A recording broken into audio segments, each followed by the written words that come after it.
Welcome to the Explainer. Today, we're jumping into a huge and hugely expensive problem that pretty much anyone who codes with an AI assistant has run into. It's that moment when your AI partner just starts getting forgetful. We're going to break down exactly why that happens and, way more importantly, how you can fix it.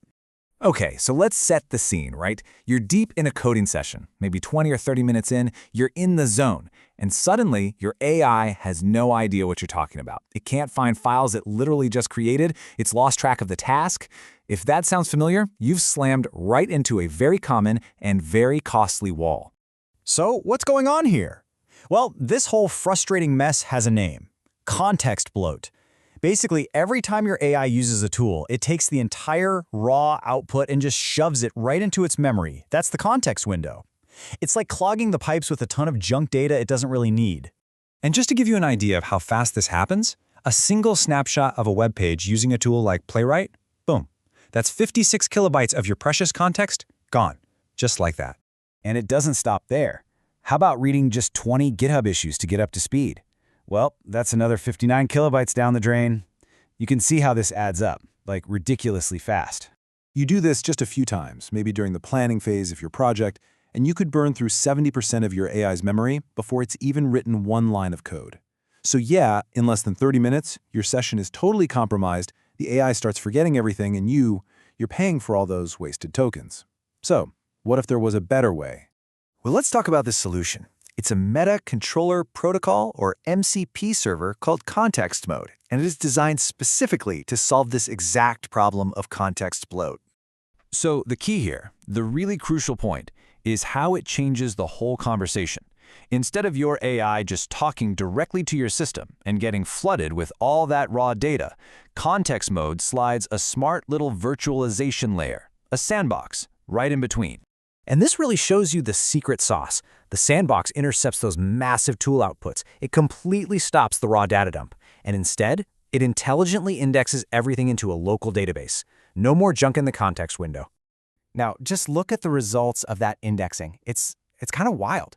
That 56 kilobyte web page snapshot we talked about, it gets crunched down to just 299 bytes. That is a 99% reduction. A CSV file gets squeezed by almost 100%. The savings here are absolutely massive. But look, saving tokens and saving money is awesome, but that's just the beginning. The real magic here, the true utility, is that it extends your AI's memory. It gives you something called session continuity.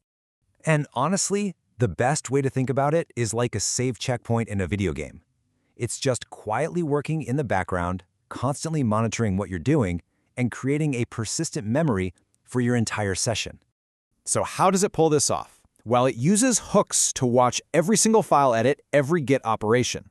Then, when Claude's context window inevitably fills up and resets, Context Mode injects this tiny, super smart summary to bring it right back up to speed. It even remembers past decisions and errors so the AI doesn't keep making the same dumb mistakes over and over. So, what's the bottom line here? What does this all mean for you? It means you can take a coding session that would normally fall apart in 30 minutes and extend it to around 3 hours. For any kind of complex project, that is a total game changer. Okay, that all sounds fantastic in theory, right? But let's actually put this thing to the test and see how it performs in a real-world scenario. So for this demo, we're going to take a big 5,000-line dummy access log. It's jam-packed with API requests, and we've sprinkled in a 500 error on every 100th line. Then we're just going to ask Claude to find the patterns in those errors. And here's the exact prompt we gave the AI. It's a really simple, direct request, but normally, this would mean feeding that entire, massive log file straight into Claude's context. But here is where the magic happens. In the background, Context Mode intercepts this command. It chunks that whole 5,000-line file and indexes it. Claude never even sees the raw data. All it gets is a simple little confirmation. Hey, the file is indexed and ready to go. This keeps the context window almost completely empty. So, of course, Claude finds the answer easily. But the real story here is what we saved in cost and context. So let's crunch the numbers. The results are pretty darn impressive. Instead of dumping the entire 20 kilobyte file into the chat, Context Mode only needed about 5 kilobytes of that raw data in its sandbox to get the job done. In this one small test, that's a saving of 1,200 tokens, a solid 25% reduction. Now, you might think, 1,200 tokens, who cares? But remember, in a normal session, that data just sits there, getting resent with every single message.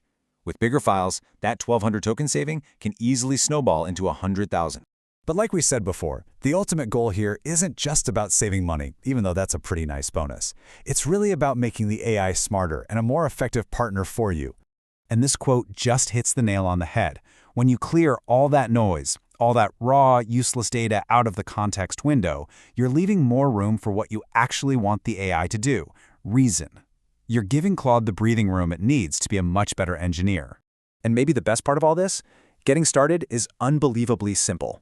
If you're using Claude Code, you just add the marketplace and run a quick plugin install. For other tools like Gemini CLI or VS Code Copilot, it's just a simple npm install. The tool automatically handles the server, the hooks, all of it. And this really brings us to the final crucial thought here. For a long time, we've basically been forced to pay for our AI's memory, just for its ability to hold on to information. But with tools like this, we can finally shift our focus to paying for what actually matters: the AI's intelligence.